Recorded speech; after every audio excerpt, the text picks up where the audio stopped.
오늘 코스닥 시장이 투자자들의 깊은 우려 속에 무려 9%가 넘는 급락세를 보이며 장을 마쳤습니다. 개장과 동시에 거센 매도 물량이 쏟아져 나오면서 시장 안정화 장치가 잇따라 발동되는 등 혼란스러운 하루가 이어졌고, 시가총액 상위 종목들 또한 큰 폭으로 미끄러지며 투자 심리는 극도로 위축되었습니다. 8일 오후 3시 30분 한국거래소의 집계에 따르면 코스닥 지수는 전 거래일 대비 91.05포인트, 즉 9.08% 하락한 911.39포인트로 장을 마감하였습니다. 이날 지수는 959.61포인트에 출발한 이후 한때 908.46포인트까지 밀려났으며 최고가 역시 시가와 같은 959.61포인트에 그쳤습니다. 총 거래량은 6억 1,857만 3천 주를 기록하였고, 거래 대금은 8조 8,718억 8,700만 원으로 파악되었습니다. 최근 5거래일간의 흐름을 살펴보면 코스닥의 약세는 더욱 확연하였습니다. 지난 6월 1일 1,050.03포인트에서 시작하여 2일 1,026.03포인트, 4일 1,049.73포인트, 5일 1,002.44포인트를 거쳐 이날 911.39포인트까지 가파른 하락세를 이어갔습니다.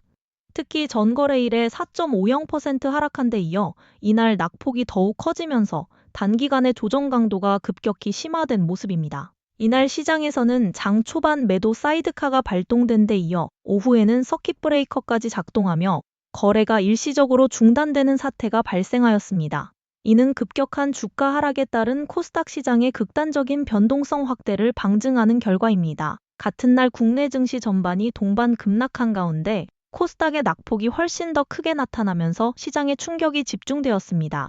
수급 상황을 분석해보면 외국인 투자자들은 2,976억 원을 순매수하였습니다. 그러나 개인 투자자들은 1,244억 원, 기관 투자자들은 1,467억 원을 순매도하며 시장의 하락을 부추겼습니다. 프로그램 매매는 차익거래 24억 원과 비차익거래 2,429억 원을 합쳐 총 2,453억 원의 순매수를 기록했지만 지수 방어에는 역부족이었습니다. 시장 전반의 약세 또한 두드러졌습니다. 상승 종목은 75개의 상한가 7개에 그친 반면 하락 종목은 1,634개, 하한가는 1개로 집계되었습니다. 보합 종목은 27개였습니다. 일부 개별 종목들이 급등하는 모습을 보이기도 했으나 시장 전체를 끌어올리기에는 턱없이 부족하였습니다. 시가총액 상위 종목들은 일제히 급락세를 면치 못했습니다. 알테오젠 196,170은 12.93% 하락한 289만 9,500원에 에코프로비엠 247,540은 11일 지연설렸습니다.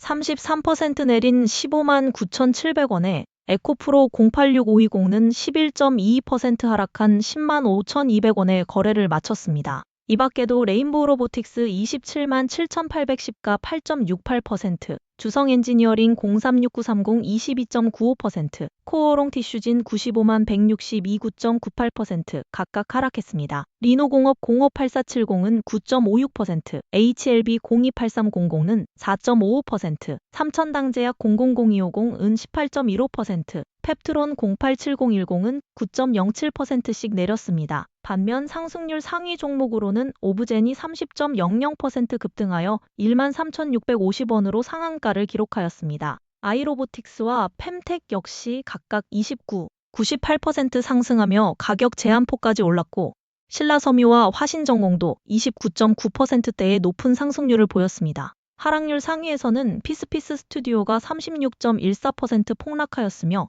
ABO는 29.95% 내리며 하한가를 기록했습니다. 원익 IPS는 20.95%, JS링크는 20.78%, 듀오백은 20.14% 하락하며 투자자들의 시름을 깊게 하였습니다. 이번 급락의 배경으로는 미국 고용지표의 호조세가 금리 인상 우려를 확대시키고 글로벌 기술주에 대한 기대감이 약화된 점이 복합적으로 시장의 부담으로 작용한 것으로 풀이됩니다. 외국인 자금 이탈이 지속되는 가운데 국내 증시 전반의 위험 회피 심리가 강화되었고, 특히 코스닥 시장에서는 이러한 변동성이 더욱 크게 확대되는 양상을 보였습니다. 여기에 신용거래 융자 잔고가 37조 원대에 달하는 등 레버리지를 활용한 투자 규모가 큰 상태에서 지수 급락이 겹치면서 반대 매매 우려 또한 커지고 있습니다. 담보 비율 하락으로 강제 처분 가능성이 높아질 경우 추가적인 매물이 출회될 수 있어 개인 투자자들의 손실 부담이 더욱 확대될 수 있다는 우려가 제기되고 있습니다.